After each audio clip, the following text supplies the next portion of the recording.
મહત્વના સમાચારોથી શરૂઆત કરીશું। વડાપ્રધાન નરેન્દ્ર મોદીની અધ્યક્ષતામાં મળેલી કેન્દ્રીય મંત્રીમંડળની બેઠકમાં અનેક મહત્વપૂર્ણ દસ્તાવેજોને મંજૂરી આપવામાં આવી છે। આ દરમિયાન પશ્ચિમ એશિયામાં ચાલી રહેલા તણાવ પર ચર્ચા કરવામાં આવી। સૂત્રોના જણાવ્યા મુજબ વડાપ્રધાન નરેન્દ્ર મોદીએ મંત્રીઓ અને મંત્રાલયોને પશ્ચિમ એશિયામાં સંઘર્ષની દેશના નાગરિકો પર થતી અસરને ઓછી કરવા માટે સાથે મળીને કામ કરવાનો નિર્દેશ આપ્યો। તેમણે તમામ મુખ્ય મંત્રાલયોને કોઈપણ સંભવિત પડકારો માટે સંપૂર્ણ તૈયારી સુનિશ્ચિત કરવા પણ નિર્દેશ આપ્યો। વિગતો સાથે સહયોગી વિજય દેસાઈ જોડાઈ ગયા છે। વિજય, પ્રધાનમંત્રીની અધ્યક્ષતામાં કેન્દ્રીય મંત્રીમંડળની બેઠક મળી હતી, શું વિગતો?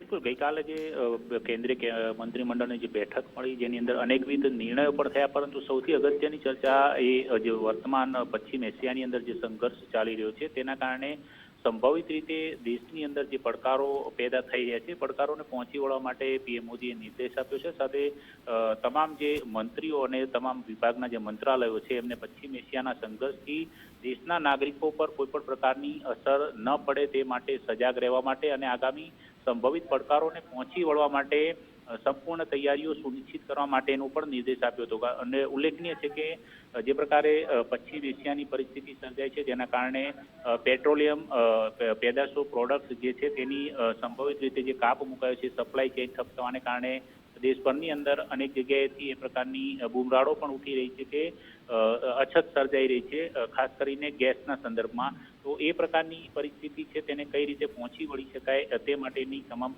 તૈયારીઓ કરવા માટે નિર્દેશ આપ્યો। સાથે સાથે તેમણે અનેકવિધ બેઠકો છે તે વિદેશ મંત્રી સાથે પણ કરી, પેટ્રોલિયમ મંત્રી સાથે પણ કરી હતી અને આ ઉપરાંત કેબિનેટના તમામ જે મંત્રીઓ છે, મંત્રીમંડળ છે તેને સંપૂર્ણપણે જવાબદારી સાથે આ જે પરિસ્થિતિ અત્યારે પેદા થઈ છે ઈરાન સંઘર્ષના કારણે, તે પરિસ્થિતિમાંથી દેશવાસીઓને કઈ રીતે રાહત આપી શકાય તે માટે જરૂરી જે સંકલન સાધવાનું સમન્વય કરીને આ જે પડકાર છે તેને પહોંચી વળવા માટે તૈયાર રહેવા માટેનો એક નિર્દેશને સૂચના પણ આપી। જી વિજય, આભાર જાણકારી માટે।